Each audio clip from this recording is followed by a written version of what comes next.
So good afternoon. Everyone can hear me. Good afternoon, everyone. Can you hear me? Put a yes, please. Yes, Yes, yes, ma'am. ma'am. Thank you. Yes, ma'am. Thank you. So the other day we began with a little discussion on how all the policies were impacting tourism administration in India. We also discussed the different things that led to the formation of the Department of Tourism, which is again something very important and crucial to us.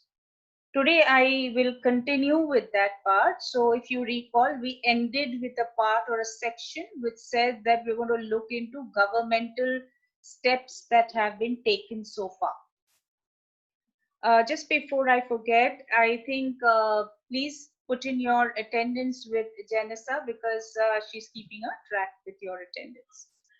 So let's go to the most important thing because we've been talking about this was put up the 1982, 1988, we saw 1992 the policies.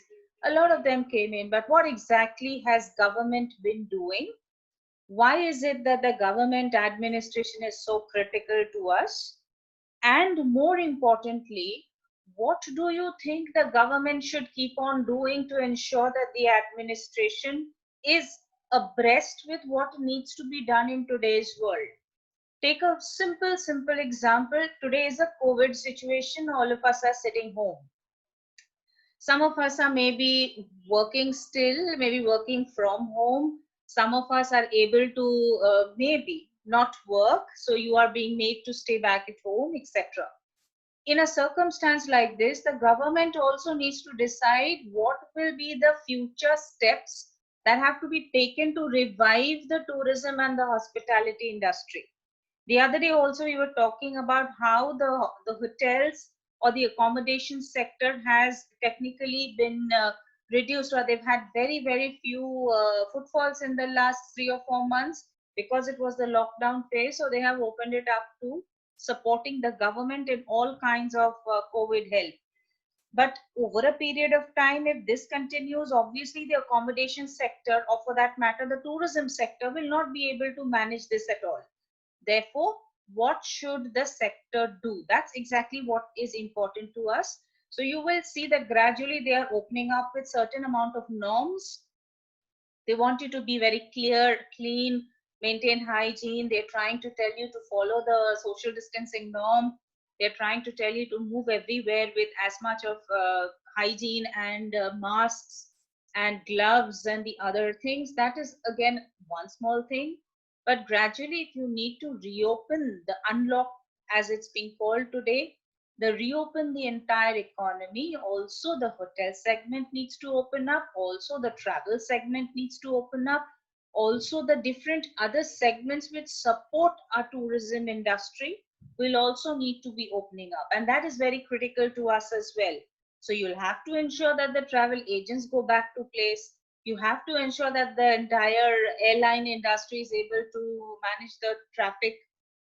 You have to ensure that beyond this also there would be the tour operators, there would be the service providers, there would be so many other support ancillary industries to the tourism sector, that all of them really need to be coming in and helping everyone out. So again, quickly then let's go through this. Number one, the government can do and government tries to do is what is called regional development. What's regional development? That means only Maharashtra, and in Maharashtra only Mumbai does not need to get any benefit. The entire Maharashtra state has to benefit. Similarly, in India, it does not have to be only a Rajasthan and a Goa, or for that matter, a Khajuraho and areas around that which need to benefit. It will actually have to be a benefit for the Northeast sector. It will have to be a benefit for the island area sector, so Andaman and Nicobar Islands. So every region will have to see how much of the development can really happen. The second one is a single window policy. I'll come to this in the next slide, so I'm keeping this on hold. Third one is plans preservation of cultural heritage and environment. We need to be very clear about this. However hard you try, none of us, whether it's you and me, will personally try to go and protect a monument. Some days back, you would have noticed that the VT, the Victoria Terminus, was undergoing, it was almost a year or so back, it was undergoing a restructuring and maintenance and care. That's a part of the job which the government tries to do. You and me will not even be allowed to get into those sectors because those fall into the heritage buildings. Similarly, for many years, in the eastern part of our country, there is a temple which is called the Lingaraja temple. If you are familiar with that in Odisha, the Lingaraja temple, it is right on very close to the beach. And so occasionally the beach results in corroding the structure. So what kind of preservation has to be done? You and me cannot do it, or neither can we finance it. So who is going to take after this entire, look after this? Of course, the government sets up a body, and it is always in association with a body which is called the Archaeological Survey of India. So that's how we're trying to protect it and look into it. So you can preserve a culture, you can preserve a heritage, you can preserve the environment. The environment one also, we'll have a little discussion. I got two clippings, so we will come to that in a while. Development of infrastructure. This we'll have to always remember, infrastructure is an expensive affair. So obviously, if I just tell a private sector to develop infrastructure, the private sector will say that, okay, I'll develop, but what are my gains out of it? Since that could not happen and you could not hand over an infrastructure totally to a private agency, what the government would have worked and has worked in the past is what's called the PPP model. So in the PPP model, you have a public, you have a private, and there's a partnership that you devise. A good example would be anywhere a bridge supposedly is coming up.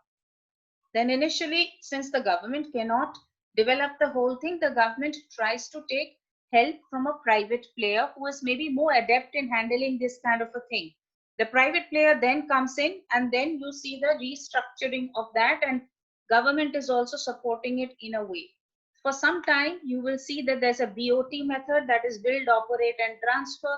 So the private player builds it, operates it for some time, earns some money out of it because there's a lot of expenditure that goes into constructing that, and then transfers it into the public domain. At that stage, you may not have to pay anything. Very good examples for you is your movement from here to Pune when you take the expressway. Some more examples for you would be when you're taking the Sea Link. Another example would be for you when you're looking at the metros as they're getting built. So that's a good way of taking forward infrastructure. Now, there is another very interesting thing, and I'm sure we've discussed this. Many people would be aware of it. Some of you may actually even avail of it. They are called these luxurious trains. What are luxurious trains? There's something called rail tourism in this country. And what we realize is that there are some places in this country which is very beautiful, and you can actually develop it as a product. So if you see the Palace on Wheels, it was developed for Rajasthan. The entire golden circuit that we have evolved in Rajasthan, in that area, what they did was that they had a special train which started, and it would only chug into those few areas, develop the areas around that, and that makes it very attractive. Similarly, the Royal Orient, similarly the Deccan Queen. Sometimes you will see that, or a basic data that has been seen clearly shows that as successful as the Palace on Wheels has been, neither the Royal Orient nor the Deccan Queen has been so successful. The Royal Orient, maybe you can't see it so clearly here, but if you sometimes are waiting at BT station, where the other lines are not the lines which are connecting us to the suburbs, in those, the long distance line, you may actually see the Deccan Queen wait there. It takes it along the Konkan Railway, and it's very, very fascinating to see the trains because they look very out of the world. Similarly, some of you may have taken Matheran trains, some of you may have taken the Darjeeling train, some of you may have taken the Shimla trains. Those are those two coach trains which take you around on a very beautiful ride. Sixth one for us is starting overseas offices. This came to us from 1988 in the 1990s, and we actually had the first thing that we thought of, the government of India thought of, was actually setting up overseas offices. What is the purpose of these overseas offices? Now, you always need, some people may have a query, some people may want to come to India, don't know how to do it, and in the past it was even more remarkable. Today the internet is a very big help. So in such circumstances, the overseas officers would come handy to those people. The overseas officers so take up promotions, do all kinds of India days, do all kinds of culture programs, etc. Next one is a proper coordination between states and central governments. This we spoke about the other day. Started different packages to attract or those destinations. Now, all destinations are not attractive because some destinations may have a history behind it. People want to go and see. For example, a Taj. Everybody wants to go and see the Taj, but not very many people might want to go and see a small little temple in some obscure area unless you develop it as a very interesting tourism destination. So that is the key. Looking at every place which you can develop. So have packages, have or develop them, make it very attractive. Next is on tourism circuits. Again, tourism circuits we've been talking about. Remember the open jaw and the closed jaw system. So you start from one place, you come back to that place, closed jaw. You could have an open jaw as well. When you're planning ticketing, this will come very, very handy to you. Now, tourist circuits are in vogue today. Rajasthan for sure has very successful tourism circuits, and you can actually draw the circuits or anywhere. What is the circuit? Just like you have an electric wire connecting. So if you open up your television, you will see there's a motherboard which has a full closed circuit. A closed circuit means you're just beginning from some place and you see they're all connected to each other. Similarly, important destinations were developed as tourism circuits. It came to us, government has promoted and created specific circuits. They are in vogue today. Then comes setting up ITDCs. Now, ITDC, of course, we'll do ITDC in great detail, but then in the Tourism Development Corporation has multiple roles. Most important role was, setting or trying to do what's called promotion. That was a key thing that was given to them, and also to set themselves up in areas where people never develop. So, developing tourism and promotion were the key objectives of ITDC. Improvement of services in rail and Indian Airways. Always remember, this is an ongoing process. I was just reading up about something today which showed that in this lockdown, the Western Railway has updated its entire or upgraded its entire railway stations. 5 bridges have been completed. All the overhauling of the rail routes have happened. So this has been a key time that they could do these things because the lines were shut. And that's important because it's an ongoing system. One accident happens and again the system goes back and again they have to come up to a different ways. However, if you tell me to map the Indian railways for the last 10 years, I've consistently seen the railways become more prompt, be more adequately available to people, come up with new systems in which people can get tickets, and of course see out what is called this black marketeering and reselling of the tickets, etc. The last thing is building accommodation at the governmental level. Now, what is a governmental level accommodation? You've heard about something called a circuit house. You've heard about guest houses. You've heard about ITDC units. So many of these places where private players have not really played a role, those are the areas where we can look at accommodation coming from the governmental sector. Now, this is my first example. So today, for your case, I was just glancing through the internet. I got this breaking news which says that Mr. Piyush Goyal, Honorable Minister of Commerce, Industry and Railways, he has Rishi says I'm not audible. Guys, am I not audible? Can anyone give me a yes or a no here? Or is it only Rishi's problem? You're audible, ma'am. Okay, Rishi, just check. Yes, ma'am, you are audible. Thank you. Rishi, please check your system. So when it came to this particular concept, now what is a single window clearance system? In India, what would happen is that, now let's say I want to set up a hotel. Simple thing. So what I need is, first I need a land. I need to buy a land. I need to hire a land. I need to procure a land. Now that particular land I got is not the only thing that is important. From that land, now I have to build a house or a structure on that.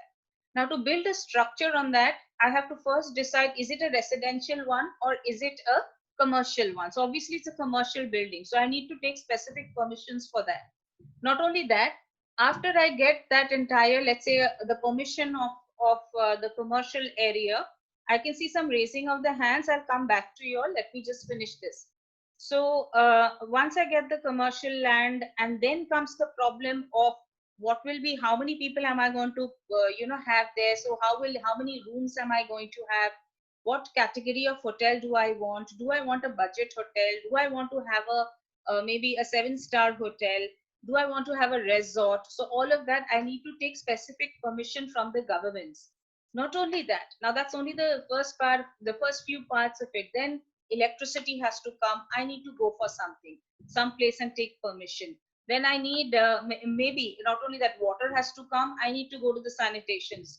I need to lay pipes. I'll have to take permission. So when you are setting up something, very, very importantly, there are at least 20 to 30 license clearances that I need to get, or maybe permissions that I need to get from different segments, sectors of the government side. Once all that comes in, then I have to apply to the hotel sectors, to the government again, and tell them these are all things that are ready. Now can I set it up? Then they will come on a check. When everything is done, then they'll say, ठीक है भाई, आपने सारा सारा सब कुछ किया पर फायर ऑडिट नहीं किया. Go back to the fire audit and start the fire audit again. So there are many things that need to be done. The government doesn't say don't stop doing it. The government is trying to streamline it into one window. So have one place, you make all your applications there, and with that you approach with your clearance, and then that makes the system a lot more smoother. This is one thing which has been activated a lot when the Prime Minister, Mr. Narendra Modi, had actually worked on it from the last time that he was there. So for the last 5 to 7 years, 5 plus the remaining 2 years that he has, 1 year, I think, so he has completed. So in this entire period, he has been pushing towards making things simple for the person who is investing. And that exactly is a single window clearance. And this is an example that I can give you. I'll give you one more example which I got.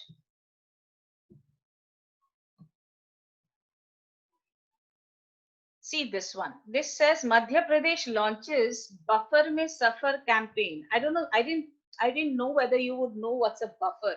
Have you heard about a national park? If you have, just put a yes, please, so that I know you know it. Otherwise, I'll explain what a national park is. Do you know what's a national park? Thank you, Urvi. Thank you.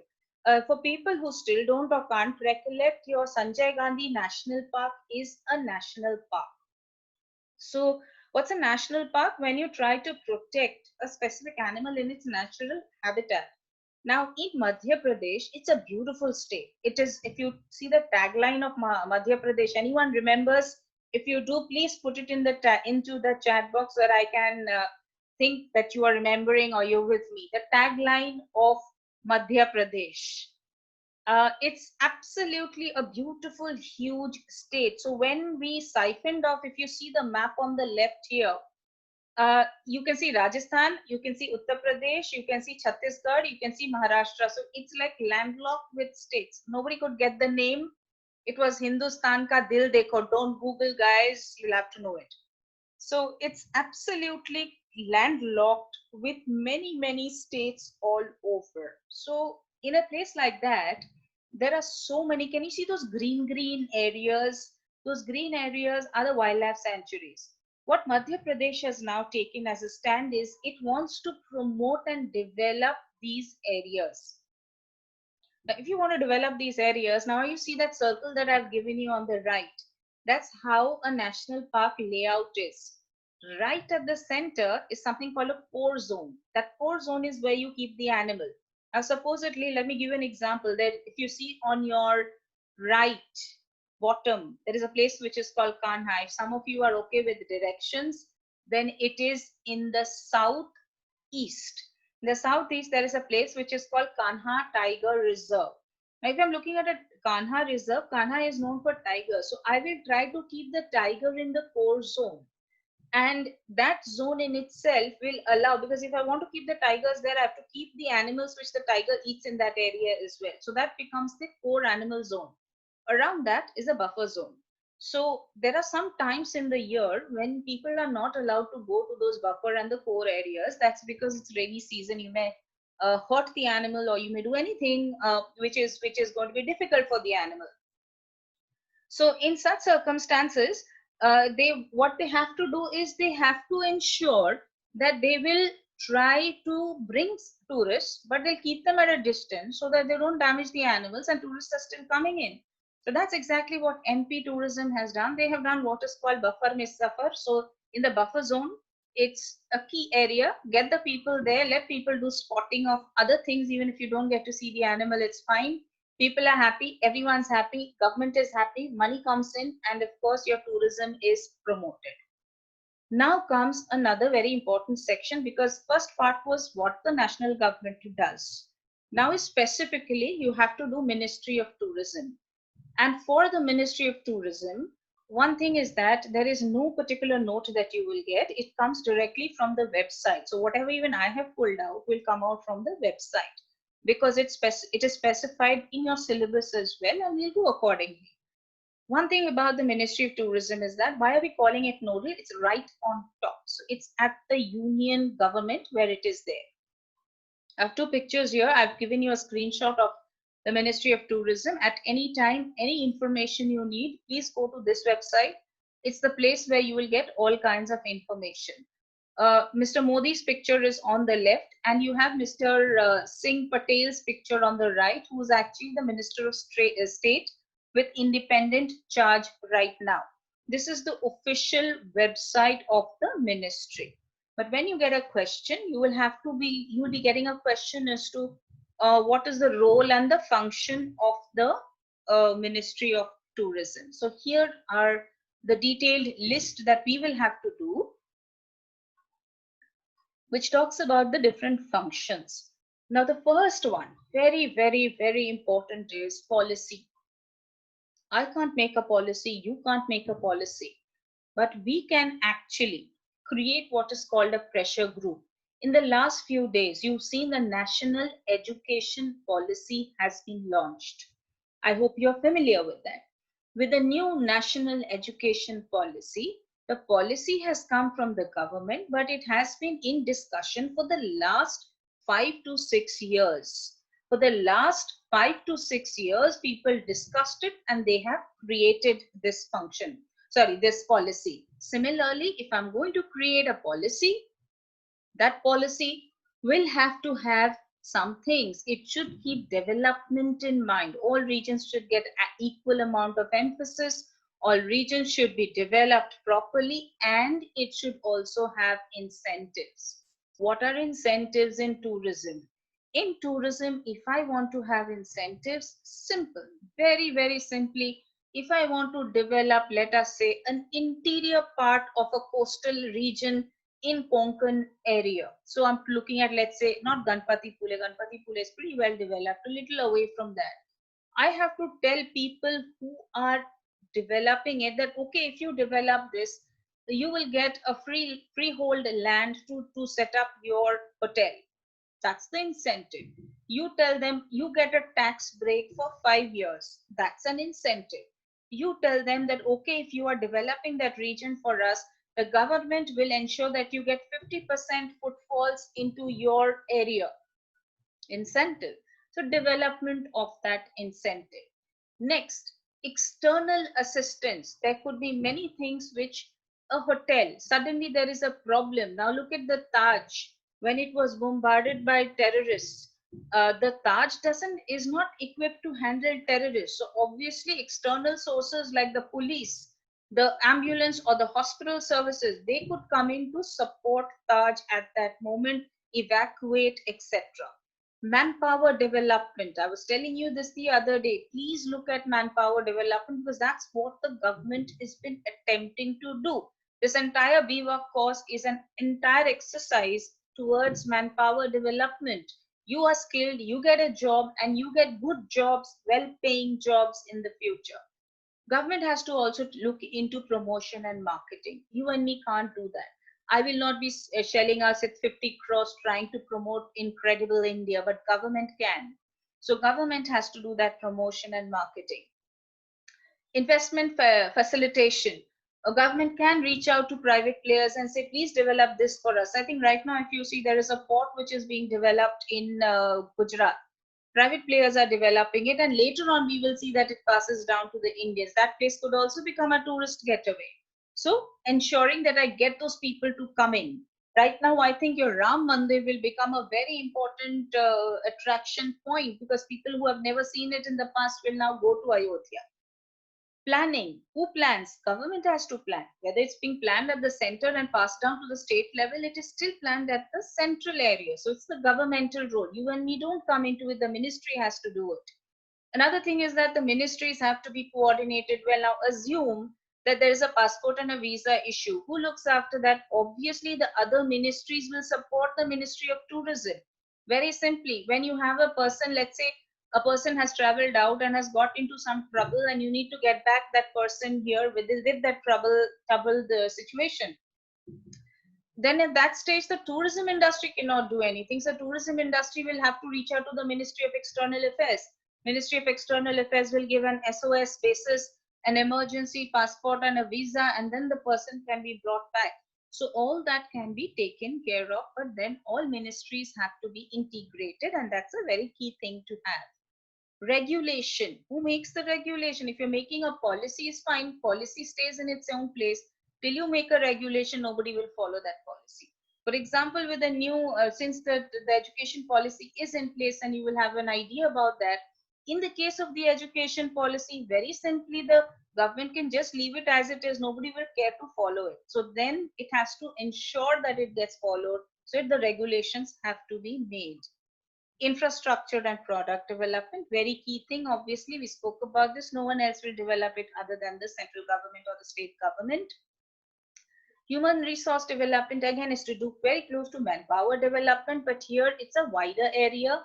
It's looked after not only at the levels where the semi-skilled levels and the skilled levels, it's also on a larger scale that we look at. So HRM is also, HRD is a very key area. The minister, this particular part is also looked after by the MHRD. Setting standards and guidelines. I don't know how many of you are familiar with it, but there are some organizations which are supposed to ensure that the services that everyone is claiming that they will give is there. For example, you're saying, I've set up a lovely hotel, it is a 7-star.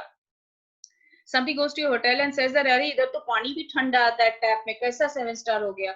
So you are not a 7-star. But who's going to map that? You complain to the hotel association, they'll come and check. Complain to the government, they'll come and check, and then you may actually lose your license. So setting up of these standards and guidelines, very, very critical. And you're going to do that in the hospitality segment, when I think in the next semester. Publicity and marketing, again, it's a repeat. Policy is a repeat. Strategies. Now, what are the strategies? Policy ke saath saath you have to give strategies which the policies can look into. If I'm looking at a tourism strategy, one good tourism strategy is ecotourism. One good tourism strategy is adventure tourism, medical tourism. These are areas where the government can actually key focus into. Coordination, again, is key.